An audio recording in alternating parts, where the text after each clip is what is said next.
Hey, salut tout le monde! Bon, une autre vidéo sur le même principe que j'ai annoncé dans la vidéo précédente avec Battletoads. Je vais vous montrer des jeux qui ont marqué, comme j'ai dit, ma jeunesse. Comme j'ai dit dans la première vidéo, je vais me répéter un peu, je suis collectionneur de jeux vidéo. J'ai quelques consoles rétro, mais ma console la plus rétro, ça reste le Nintendo ordinaire. Je collectionne les cartouches de Nintendo ordinaire.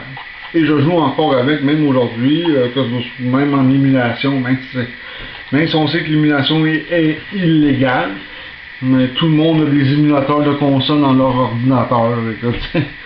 Fait que, le deuxième jeu que je vais vous parler, il y en a eu deux au Nintendo.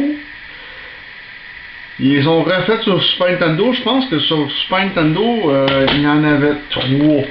Mais je ne suis pas certain à 100% de qu'est-ce que je dis. Je vais aller voir sur mon bon vieil ami Internet de ce côté-là. On va aller voir là-dessus.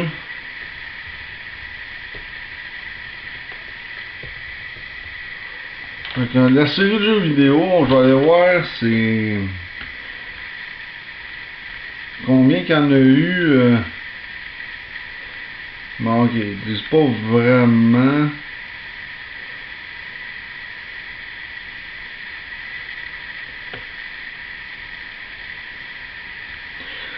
Ça n'est pas grave.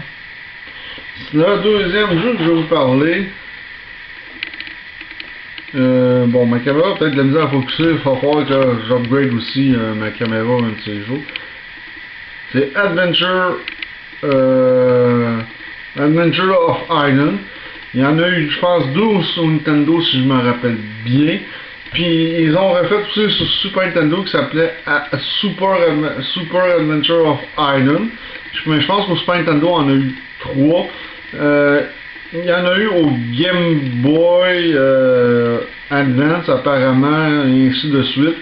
Je pourrais pas dire exactement sur quelle console. Ici il y a eu NES, Game Boy Advance, il y en aurait eu apparemment sur GameCube, Game Boy to go et même PlayStation 2.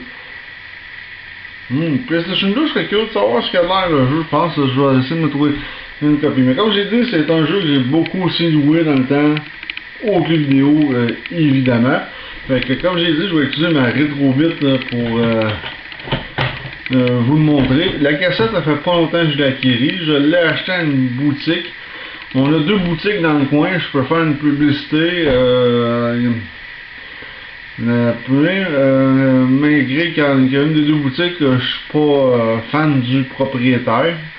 On a la boutique Game X qui est une entité dans le coin, qui a été le pionnier et qui est encore en opération. Et on a une boutique qui était à Sainte-Sophie, qui est déménagée à Saint-Antoine et qui va ouvrir à partir de demain. Il va ouvrir dans ses nouveaux locaux, dans son nouveau local qui s'appelle Souffle dans la cassette. Que j'ai jamais été, mais il paraît que j'ai entendu que du bien de cette boutique-là quand même. Ils ont quand même un très bon choix aussi de jeux rétro. Les prix sont quand même assez compétitifs d'après moi pour les deux places. Donc on va partir Adventure of Island. Comme j'ai dit, c'est un jeu que j'ai joué souvent, mais de ce côté-là, c'est un jeu qui a quand même un peu un quotient de difficulté assez élevé. Mais dans ce temps-là, les jeux étaient pas longs au Nintendo à faire le tour. C'était quand même assez court. Fait que ils misaient sur la difficulté très élevée ou même déséquilibrée. Fait que c'est un 2D platformer, un peu comme j'ai montré précédemment avec Battletoads. Battletoads est plutôt un beat'em all, soit le temps passant. Et voilà. Ok, là on peut garocher les marteaux.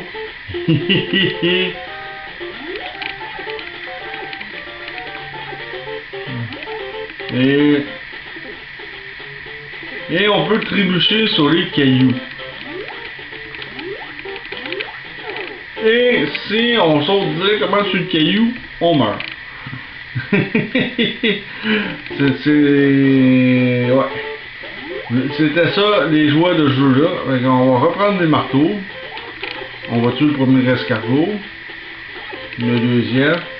Ah merde, j'ai manqué ma banane. Ah, j'ai été chanceux là-dessus.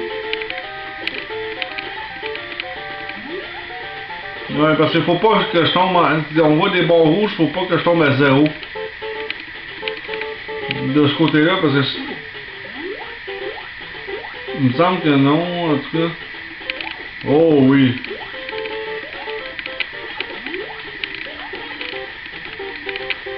Ouais.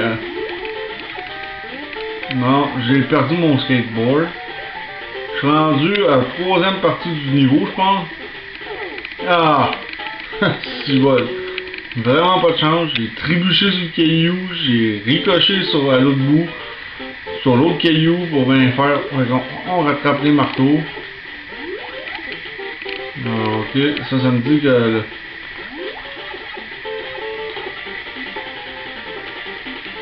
Ok, j'ai... Et voilà. Ok, c'était un niveau boni. Tu vois, je m'en rappelais pas parce que ça fait très longtemps que j'ai pas joué. C'est un jeu qu'on peut avoir pour 16$, 17$ à peu près dans les boutiques rétro. Moi je trouve que c'est un petit jeu qui en vaut la peine. Je le considère comme un... Wow! Je le considère quand même un classique chez Nintendo. Ok, la grenouille qui change de couleur, ça c'est nouveau. Dans le sens que je m'en rappelais vraiment plus qu'elle pouvait changer de couleur. Ok. Et j'ai passé le niveau avec le numéro, avec la lettre G qui signifie Go.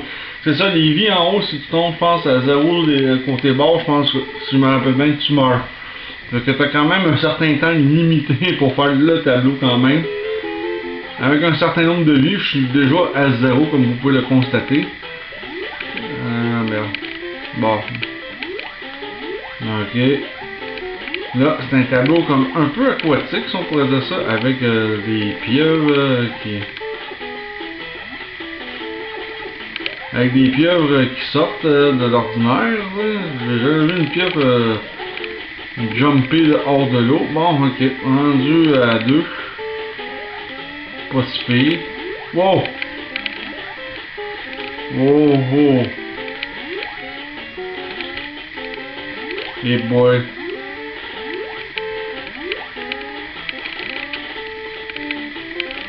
Ah, là, je viens de me faire vraiment, carrément avoir de ce côté-là. Game over, évidemment. On n'a pas gros de vie dans ce jeu-là, hein. Fait que, tu sais, le niveau de difficulté, comme j'ai dit, sur les jeux de Nintendo sont quand même assez élevés. C'est un jeu qui est sorti en 87, en 1987 quand même. Fait que, imaginez que c'est quand même, de ce côté-là, très vieux. Moi j'étais quand même très jeune à cette époque-là. Si je vous dis que j'avais... Attendez une minute.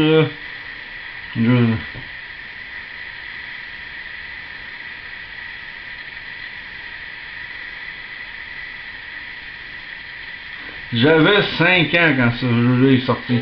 Imaginez. J'étais vraiment pas vieux.